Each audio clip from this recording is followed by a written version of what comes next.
ਮਸੀਹ ਯੀਸ਼ੂ ਦੇ ਪਵਿੱਤਰ ਤੇ ਸਾਮਰਥੀ ਨਾਮ ਵਿੱਚ ਸਭ ਨੂੰ ਜੈ ਮਸੀਹ ਜੀ। ਮੈਂ ਬ੍ਰਦਰ ਸੁਖਰਾਜ ਸਿੰਘ। ਸਾਡਾ ਅੱਜ ਦਾ ਵਿਸ਼ਾ ਹੈ ਪ੍ਰਾਚਿਤ ਕੀ ਹੈ। ਪ੍ਰਾਚਿਤ ਇੱਕ ਦੋ ਪੱਖੀ ਗਤੀਵਿਧੀ ਹੈ ਜਿਸ ਵਿੱਚ ਇੱਕ ਨਾਰਾਜ਼ ਵਿਅਕਤੀ ਦੇ ਗੁੱਸੇ ਨੂੰ ਸੰਤੁਸ਼ਟ ਕਰਨਾ ਅਤੇ ਮੇਲ ਕਰਨਾ ਸ਼ਾਮਿਲ ਹੈ। ਪਵਿੱਤਰ ਬਾਈਬਲ ਤੋਂ ਬਾਹਰ ਆਮ ਜ਼ਮੀਨੀ ਰੀਤੀ ਰਿਵਾਜਾਂ ਦੀ ਗੱਲ ਆਉਂਦੀ ਹੈ। ਪ੍ਰਾਚੀਨ ਮੂਰਤੀ ਪੂਜਕ ਧਰਮ ਅਤੇ ਨਾਲ ਹੀ ਬਹੁਤ ਸਾਰੇ ਧਰਮ ਇਹ ਵਿਚਾਰ ਸਿਖਾਉਂਦੇ ਹਨ ਮਨੁੱਖ ਵੱਖਰੇ ਵੱਖਰੇ ਭੇਟ ਜਾਂ ਬਲੀਦਾਨ ਦੇ ਕੇ ਪਰਮੇਸ਼ਰ ਨੂੰ ਖੁਸ਼ ਕਰਦਾ ਰਿਹਾ, ਜਿਨ੍ਹਾਂ ਵਿੱਚ ਇਨਸਾਨੀ ਬਲੀਦਾਨ ਵੀ ਸ਼ਾਮਲ ਹਨ। ਪਵਿੱਤਰ ਬਾਈਬਲ ਜ਼ਬੂਰ 106:38 ਉਹਨਾਂ ਨੇ ਨਿਰਦੋਸ਼ਾਂ ਦਾ ਲਹੂ ਅਰਥਾਤ ਆਪਣੇ ਧੀਆਂ ਪੁੱਤਰਾਂ ਦਾ ਲਹੂ ਵਹਾਇਆ, ਜਿਨ੍ਹਾਂ ਨੂੰ ਉਹਨਾਂ ਨੇ ਕਨਾਨ ਦੇ ਬੁੱਤਾਂ ਲਈ ਬਲੀਦਾਨ ਕੀਤਾ। ਹਾਲਾਂਕਿ ਬਾਈਬਲ ਸਿਖਾਉਂਦੀ ਹੈ ਕਿ ਸੱਚੇ ਪਰਮੇਸ਼ਵਰ ਨੇ ਖੁਦ ਹੀ ਇੱਕੋ ਇੱਕ ਮਾਰਗ ਪ੍ਰਦਾਨ ਕੀਤਾ ਹੈ ਜਿਸ ਦੁਆਰਾ ਉਹਦੇ ਗੁੱਸੇ ਨੂੰ ਸੰਤੁਸ਼ਟ ਕੀਤਾ ਜਾ ਸਕਦਾ ਹੈ ਅਤੇ ਇੱਕ ਪਾਪੀ ਮਨੁੱਖ ਉਸ ਨਾਲ ਸੁਲ੍ਹਾ ਕਰ ਸਕਦਾ ਹੈ।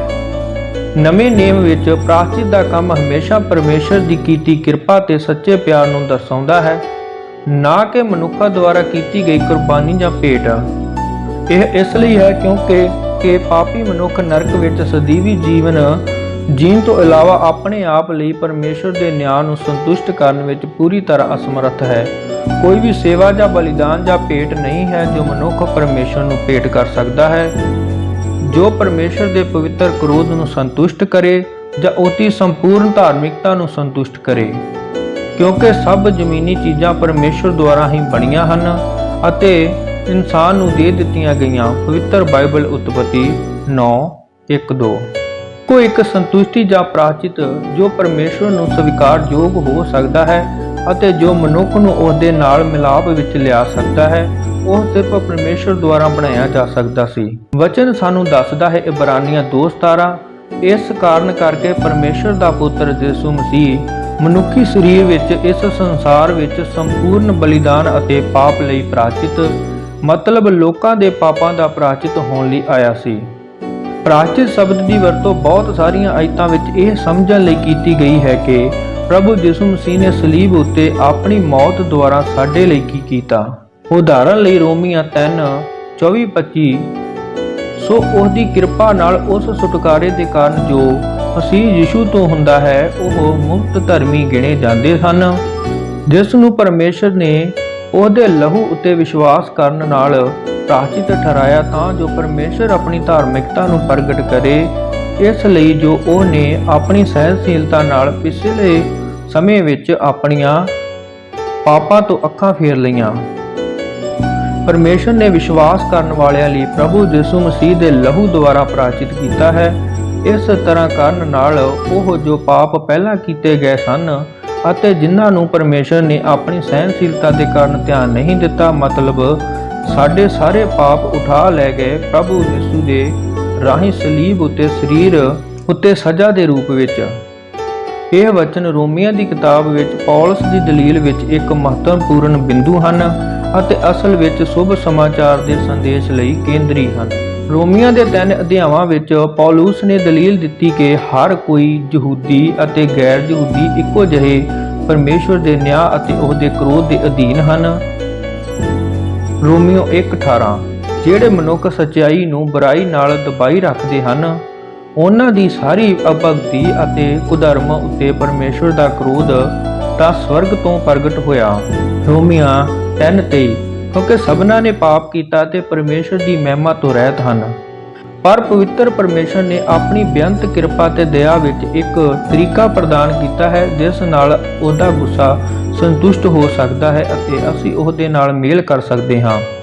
ਇਹ ਤਰੀਕਾ ਪਾਪਾਂ ਦੀ ਅਦਾਇਗੀ ਵਜੋਂ ਉਹਦੇ ਪੁੱਤਰ ਪ੍ਰਭੂ ਯਿਸੂ ਮਸੀਹ ਦੀ ਕੁਰਬਾਨੀ ਵਾਲੀ ਮੌਤ ਦੁਆਰਾ ਹੈ। ਇਹ ਪਰਮੇਸ਼ਰ ਦੇ ਸੰਪੂਰਨ ਬਲੀਦਾਨ ਵਜੋਂ ਪ੍ਰਭੂ ਯਿਸੂ ਮਸੀਹ ਵਿੱਚ ਵਿਸ਼ਵਾਸ ਦੁਆਰਾ ਹੈ ਕਿ ਅਸੀਂ ਪਰਮੇਸ਼ਰ ਨਾਲ ਮੇਲ ਕਰ ਸਕਦੇ ਹਾਂ।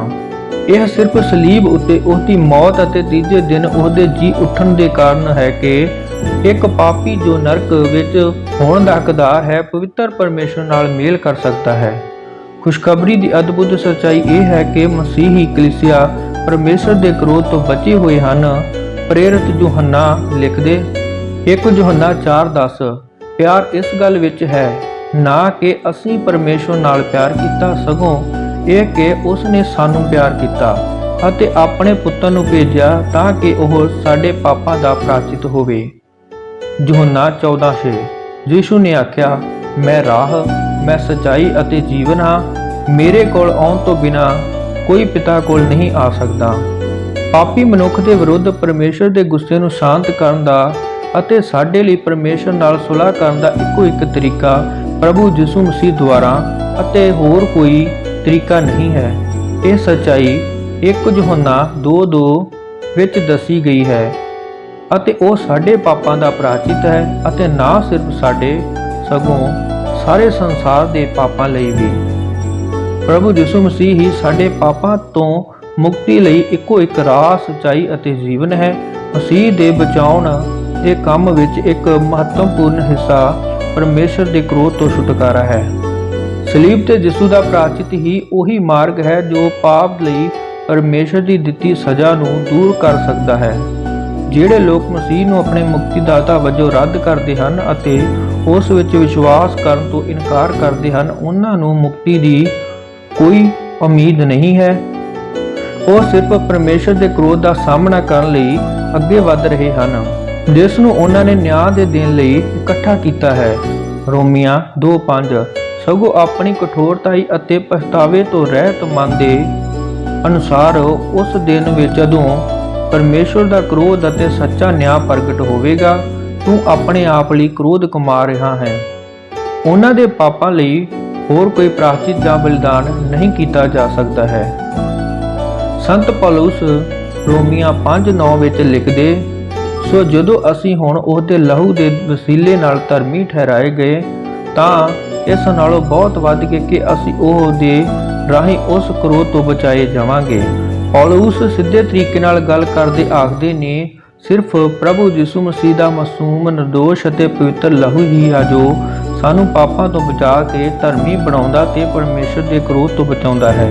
ਪ੍ਰਭੂ ਯਿਸੂ ਮਸੀਹ ਲੋਕਾਂ ਅਤੇ ਪਰਮੇਸ਼ਰ ਵਿਚਕਾਰ ਰਿਸ਼ਤੇ ਨੂੰ ਬਹਾਲ ਕਰਨ ਲਈ ਪਾਪ ਨੂੰ ਹਟਾਉਣਾ, ਸਾਡੇ ਪਾਪ ਦੀ ਸਜ਼ਾ ਨੂੰ ਆਪਣੇ ਆਪ ਤੇ ਲੈ ਕੇ ਯਿਸੂ ਨੇ ਸਾਰੀ ਮਾਨਵ ਜਾਤੀ ਲਈ ਪਰਮੇਸ਼ਰ ਨਾਲ ਸਦੀਵੀ ਮਿਲਾਪ ਕਰਨ ਦਾ ਦਰਵਾਜ਼ਾ ਖੋਲ੍ਹਿਆ ਹੈ ਅਤੇ ਇੱਕ ਵਾਰ ਫਿਰ ਅਸੀਂ ਪਰਮੇਸ਼ਰ ਨਾਲ ਇੱਕ ਪਵਿੱਤਰ ਰਿਸ਼ਤੇ ਦਾ ਆਨੰਦ ਸਾਡੇ ਲਈ ਪੇਸ਼ ਕੀਤਾ ਗਿਆ ਹੈ। ਆਮੀਨ।